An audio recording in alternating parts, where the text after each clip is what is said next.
పోలీసులు శాంతి భద్రతలతో పాటు సామాజిక కార్యక్రమాలు చేపట్టడం అభినందనీయమని రాష్ట్ర రోడ్లు, భవనాలు, సినిమాటోగ్రఫీ శాఖల మంత్రి కోమటిరెడ్డి వెంకటరెడ్డి అన్నారు.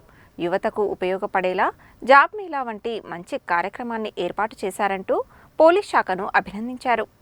జిల్లా పోలీస్ యంత్రాంగం ఆధ్వర్యంలో శనివారం నల్గొండ జిల్లా పోలీస్ పరేడ్ మైదానంలో నిర్వహించిన మెగా జాబ్ మేళాకు ఆయన ముఖ్య అతిథిగా హాజరయ్యారు. పోలీస్ శాఖ ఆధ్వర్యంలో ఏర్పాటు చేసిన జాబ్ మేళాలో కనీసం 30,000 బేసిక్ పే నుండి ఉద్యోగాలు ఇవ్వడం సంతోషమని అన్నారు. పోలీసులు 24 గంటలు పనిచేసే ఉద్యోగులుగా ప్రజల భద్రతతో పాటు సామాజిక కార్యక్రమాలు నిర్వహించడం అభినందనీయమని అన్నారు. ముఖ్యంగా నల్గొండ జిల్లాలో పోలీస్ తరపున ఇంత పెద్ద జాబ్ మేళా నిర్వహించడం జిల్లాలో మొదటిదని, ఈ జాబ్ మేళాకు ఉన్నత చదువులు చదివిన వారు కూడా ఉద్యోగాల కోసం వచ్చారని అన్నారు.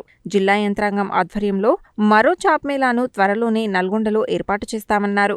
మాదక ద్రవ్యాల రహిత జిల్లాగా నల్గొండ జిల్లాను తీర్చిదిద్దడంలో మిషన్ పరివర్తన్ను అమలు చేయడం, అలాగే ఇతర సామాజిక సేవా కార్యక్రమాలను చేయడం అభినందనీయమన్నారు. ప్రతీక్ ఫౌండేషన్ ఇలాంటి సామాజిక కార్యక్రమాలకు ఎల్లప్పుడూ అండగా ఉంటుందన్నారు. ఈ సందర్భంగా ఆయన మెగా జాబ్ మేళాలో ఉద్యోగాలు పొందిన వారికి నియామక పత్రాలను అందజేశారు. జిల్లా కలెక్టర్ ఇలా త్రిపాఠి మాట్లాడుతూ, మెగా జాబ్ మేళాలో ఉద్యోగాలు పొందిన వారు మొదటిసారి వేతనం తక్కువగా ఉన్నప్పటికీ నిరాశ పడవద్దని, అనుభవం కోసం కృషి చేయాలని, తాను కూడా మొదటిసారి 18,000 రూపాయల ఇంటర్న్షిప్తో బొంబాయిలో పనిచేశానని తెలిపారు. ఎంత దూరంలో ఉద్యోగం వచ్చినా పనిచేయాలని, భవిష్యత్తులో మంచి అవకాశాలు పొందేందుకు ఇది ఉపయోగపడుతుందని అన్నారు. జిల్లా ఎస్పీ శరత్చంద్ర పవార్ మాట్లాడుతూ, పోలీస్ శాఖ ఆధ్వర్యంలో పరేడ్ మైదానంలో నిర్వహించిన మెగా జాబ్ మేళాకు 112 కంపెనీలు వచ్చాయని, సుమారు 2,500 ఖాళీలు ఈ జాబ్ మేళాలో భర్తీ చేయనున్నామని, 4,000 మంది అభ్యర్థులు ఇప్పటివరకే రిజిస్ట్రేషన్ చేసుకున్నారని తెలిపారు. ఇప్పటి వరకు ఎక్కువగా 45,000 జీతానికి ఉత్తర్వులు ఇవ్వడం జరిగిందని అన్నారు. యువత సంఘ విద్రోహ శక్తులుగా తయారు కాకుండా ఇలాంటి జాబ్ మేళాలు నిర్వహించడం ద్వారా వారికి ఉపాధి అవకాశాలు కల్పించాలన్న ఉద్దేశంతో ఈ జాబ్ మేళాను ఏర్పాటు చేసినట్లు తెలిపారు. ఉద్యోగాలు పొందినవారు మొదటి ఉద్యోగం అని తేలికగా తీసుకోకుండా కష్టపడి పనిచేయాలని, రానివారు నిరాశ పడవద్దని అన్నారు. పోలీస్ శాఖ ఆధ్వర్యంలో 2 నెలల క్రితం యువతేజం అనే కార్యక్రమాన్ని ప్రారంభించామని, ప్రతి గ్రామంలో విలేజ్ పోలీస్ ఆఫీసర్ను నియామకం చేశామని చెప్పారు. జాబ్ మేళాలో హాజరైన వారందరికీ ప్రతీక్ ఫౌండేషన్ ద్వారా భోజన సదుపాయం కల్పించడం పట్ల ఆయన రాష్ట్ర మంత్రి కోమటిరెడ్డి వెంకటరెడ్డికి కృతజ్ఞతలు తెలిపారు. ఏఎస్పీ మౌనిక వందన సమర్పణ చేయగా, డీఎస్పీ శివరాం రెడ్డి, జాబ్ మేళా కోఆర్డినేటర్ రవి తదితరులు పాల్గొన్నారు. ఈరోజు ఈ కార్యక్రమాన్ని ఏర్పాటు చేయడం, ఇంత ఎండల్లో కూడా యువత కోసం, నిరుద్యోగ యువత కోసం జాబ్ మేళా నిర్వహిస్తున్న గౌరవ ఎస్పీ శరత్ పవార్ గారు, అడిషనల్ ఎస్పీ మౌనిక గారికి, మా డిఎస్పీ శ్రీరామ్ రెడ్డి గారు, ఇంకా ఇతర పోలీస్ సిబ్బందికి, విశేష నిరుద్యోగ యువకులకు, చెల్లెళ్లకు అందరికీ కూడా మీ అందరికీ కూడా దశాబ్దాలకు తెలియజేస్తూ చాలా కంపెనీస్ కూడా రావడం జరిగింది. ఇప్పుడే కొన్ని ఆఫర్ లెటర్స్ కూడా ఏదో 45,000 సోనీ అనే అమ్మాయి ఒక అటెండర్ కూతురుకు 45,000 లెక్క ఫస్ట్ జాబ్ ఆఫర్ లెటరు నేను, కలెక్టర్ గారు, ఎస్పీ గారు అందరికీ ఇవ్వడం నిజంగా మంచి విషయం. మా దగ్గరికి ఎంతో మంది వస్తుంటారు, కూర్చునేసి జాబ్ ఇచ్చామని. ఎక్కడ మీద జాబ్ ఇచ్చామంటే వాళ్ళు ఏదో కారణాలు చెప్పి జాబ్స్ ఇవ్వరు. కానీ ఈరోజు గవర్నమెంటే అంటే స్వయంగా ఎస్పీ, కలెక్టర్ గారు దగ్గర ఉండి జాబ్ మేళా నిర్వహిస్తుంటే ఈ విధంగా స్పందన రావడం ఇది ఒక మంచి అవకాశంగా మీరందరూ కూడా ఈవినింగ్ వరకు లేట్ అయినా సరే మీ అందరికీ లంచ్ కూడా ఏర్పాటు చేయడం జరిగింది. మీరు ఎండ కొడుతుంది ఎక్కడ పోకుండా ఇప్పుడు ఎలక్ట్రానిక్స్ కంపెనీ సేవలు జరుగుతూ చెప్పడం జరిగింది.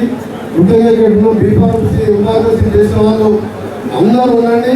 మీ అందరికీ 50,000 మినిమం బేసిక్ నుంచి 40,000 వచ్చే విధంగా 300 మంది తీసుకోవాలని ఇప్పుడే ఆయన ఫోన్ చేసి ఇన్స్ట్రక్షన్ ఇచ్చారు కంపెనీ ఎండీ గారికి. వాళ్ళు మొత్తం తీసుకున్నాం సార్, ఇప్పుడే నేను మా కంపెనీ వారికి ఇక్కడ ఉపేంద్రెడ్డి గారు ఇక్కడికి రావాలి, ఉపేంద్రెడ్డి గారు అక్కడ ఉన్నారు, నేను చెప్పాను సార్ 300 మంది తీసుకున్నామని చెప్పి. మొత్తం మీద ఓడాలి ఎస్పీ గారు టార్గెట్ 2,000 ఇస్తే తప్పకుండా ఎస్పీ గారికి మంచి సన్మానం చేస్తాం. ఎందుకంటే పోలీస్ డిపార్ట్మెంట్ ఎప్పుడు ఎన్ని డిఫరెంట్ కార్యక్రమాలు. పోలీస్ అంటే ఏంటంటే ఇన్సూరెన్స్గా సెక్యూరిటీ వాళ్ళే, దొంగలు పట్టుకోవాలా వాళ్ళే, డ్రగ్స్ పట్టుకోవాలన్నా వాళ్ళే. మనందరి సేఫ్టీకి 24/7 365 days ఆల్వేస్ ఉండవు. బట్ ఇక్కడ రాగానే నాకు ఎస్పీ సార్ మీకు ఫస్ట్ వచ్చే జీతం గురించి చెప్పారు, which is close to 40,000-45,000. So నేను మీకు ఒక వ్యక్తిగత ఎక్స్పీరియన్స్ చెప్తాను. నా ఫస్ట్ ఇంటర్న్షిప్ స్టైపెండ్ 18,000 ఉండేది. అది కూడా ముంబై లాంటి సిటీలో. సో నేను 18,000 బాంబేలో ఉండాలి అంటే చాలా కష్టంగా ఉంది. నేను అప్పుడు నా అమ్మగారితో ఇంకా అదనంగా ఆర్థిక సాయం తీసుకునేవాడిని. సో మీకు ఇప్పుడు వచ్చే జాబ్లో దయచేసి మీరు దాన్ని ఒక అర్నింగ్ మాత్రం కాకుండా ఇది మీరు ఇంకా ఎక్స్పీరియన్స్ సాధించడానికి ట్రై చేయాలి. ఇది మీకు కొన్ని జాబ్ అవకాశాలు కొన్ని దూరాలు కూడా వస్తాయి. హైదరాబాద్ అలాంటివి ప్రాంతంలో వచ్చినా కూడా కొన్ని రోజులు అక్కడ పనిచేయండి. మీకు ఎక్స్పీరియన్స్ ఉన్న తర్వాత మంచి మంచి కంపెనీస్ మన హైదరాబాద్ కావచ్చు, లేదా బహుశా కొన్ని రోజులు నల్గొండ అయినా కావచ్చు, అక్కడ మీకు అవకాశం దొరుకుతుంది. మళ్ళీ I wish you all the very best. అయితే నల్గొండ పోలీస్ 2 నెలల క్రితం యువతేజం అనే కార్యక్రమం ఒకటి మనం ప్రారంభించడం జరిగింది. దాంట్లో భాగంగా మనము గత 2-3 మంత్స్ నుంచి కూడా మనము కబడ్డీ పోటీలు నిర్వహించాము. కబడ్డీ పోటీల తర్వాత అక్కడ చూసిన లిస్టు మొత్తం తీసుకొని మనం ఇవాళ అందరినీ కూడా జాబ్ చేయడం జరిగింది. అదేవిధంగా నల్గొండ పోలీస్ ప్రతి ఒక్క గ్రామానికి కూడా ఒక విలేజ్ పోలీస్ ఆఫీసర్ని కూడా మనం అలవాటు చేయడం జరిగింది. ఆ విలేజ్ పోలీస్ ఆఫీసర్ స్వయాన గ్రామానికి వెళ్ళి అక్కడున్న అన్ఎంప్లాయిడ్ యువకులను చూసుకొని వాళ్ళందరినీ కూడా ఇక్కడ మేము మా పోలీస్ డిపార్ట్మెంట్ తరఫు నుంచి వాళ్ళందరినీ ఇక్కడ చూసుకోవడం జరిగింది. ఇప్పటి వరకు కూడా 4,000 రిజిస్ట్రేషన్ వరకు అయినాయి. మా తరఫు నుంచి మళ్ళీ హైదరాబాద్ మాట్లాడి ఇప్పుడు 112 కంపెనీస్ తీసుకుని రావడం జరిగింది. ఒక 2,500 వరకు జాబ్ వేకెన్సీస్ ఉన్నాయి.